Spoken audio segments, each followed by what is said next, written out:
sobre o feudalismo, um sistema político, econômico e social que vigorou na Europa entre o século V e o século XV, entre a Idade Antiga e a Idade Moderna.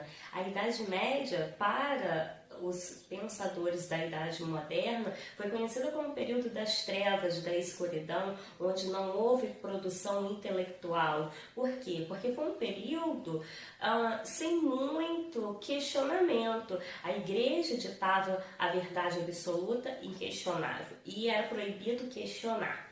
Então, esses pensadores que vieram depois, eles vão falar que esse período houve pouca produtividade. Na verdade, não foi bem assim. Por quê? Porque a gente sabe que foi nesse período que as universidades surgiram, porque os membros da igreja precisavam estudar, precisavam saber ler, escrever, estudar teologia. Então, vão ser essas universidades católicas. Então a gente percebe sim que houve uma produção intelectual, houve algumas riquezas sim, só que não houve o questionamento. Dentro dessa Idade Média, o que nos interessa é o feudalismo. O feudalismo, a gente percebe que a riqueza está na terra. Mas como que isso acontece? Como que surge essa questão do feudalismo? Pois bem, eu tenho as invasões bárbaras, que eram invasões de povos estrangeiros no Império Romano do Ocidente. O Império Romano do Ocidente já estava fragilizado. Então, com medo dessas invasões, a população que estava na cidade começou a migrar para o campo. Então eu tenho o êxodo urbano. E essa população da cidade, ela começa a trabalhar no campo. Eu já não tenho tanto escravo mais, porque eu não tenho conquistas de terra, porque a escravidão era por conquista de terras, né? De povos, que aí conquistavam as terras dos povos e esses povos se tornavam escravos. Como eu não tenho mais isso, então eu tenho que substituir a minha forma de trabalho. Então eu tenho já agora um trabalhador livre, que é esse cara que sai da cidade e vai para o campo, que se torna o camponês, que se torna o servo do Senhor. E aí eu tenho as grandes construções, castelos, né? E que vão ser construídos muralhas de proteção para que, em caso de invasão de povos estrangeiros, consiga proteger essas pessoas. Além disso, eu tenho o surgimento de uma relação de vassalagem. Eu tenho o rei, que é o suzerano dos suzeranos, que não consegue administrar todas as terras, que distribui para os nobres. E os nobres, se eles não conseguirem administrar todas essas terras, eles podem distribuir para outros nobres. E aí, cada nobre que recebe uma terra, ele é chamado de vassalo.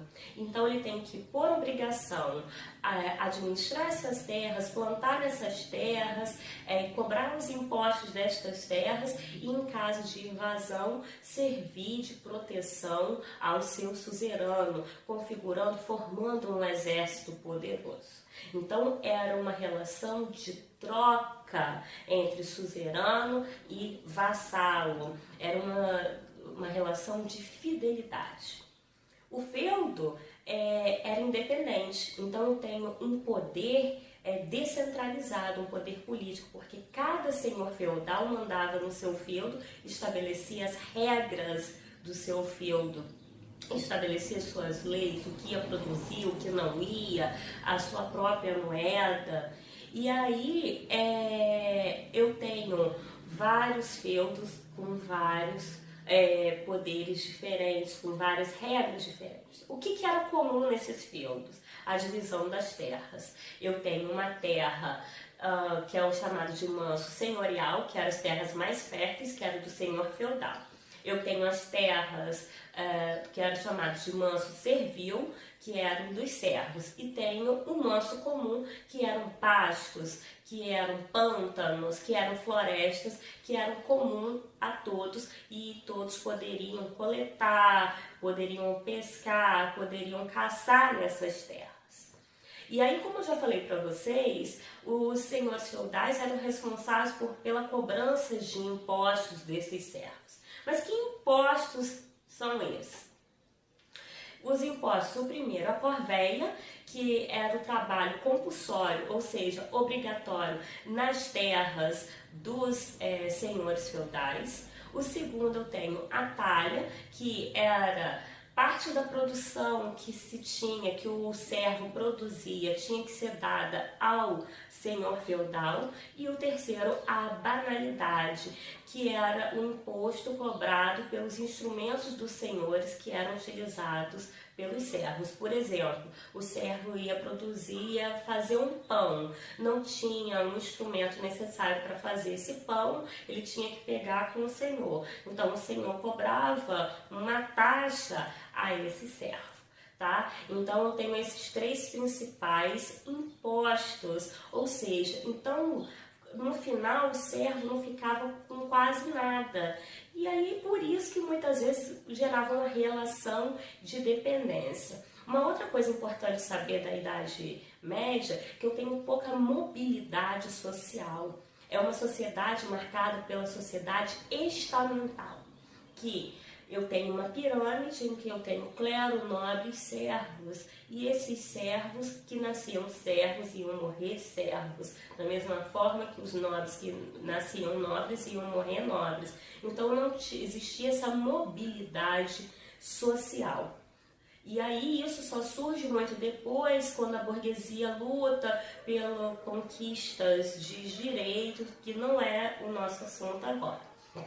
Então, e isso tudo era justificado pela Igreja Católica, a única instituição com poder centralizado na Idade Média.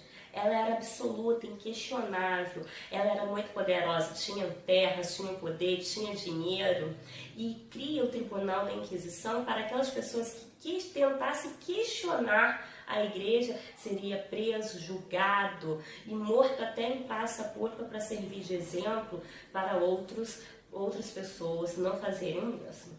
Então a igreja justificava justamente essa questão da hierarquia social. Porque Deus quis que fosse assim, que uns nascessem para guerrear, os nobres, outros para trabalhar, os servos, e outros para orar, o clero. Então isso é importantíssimo saber, que a igreja era a instituição mais poderosa e que determinava o que era verdade na época da Idade Média, durante o feudalismo. Espero que vocês tenham aprendido e gostado. Até mais!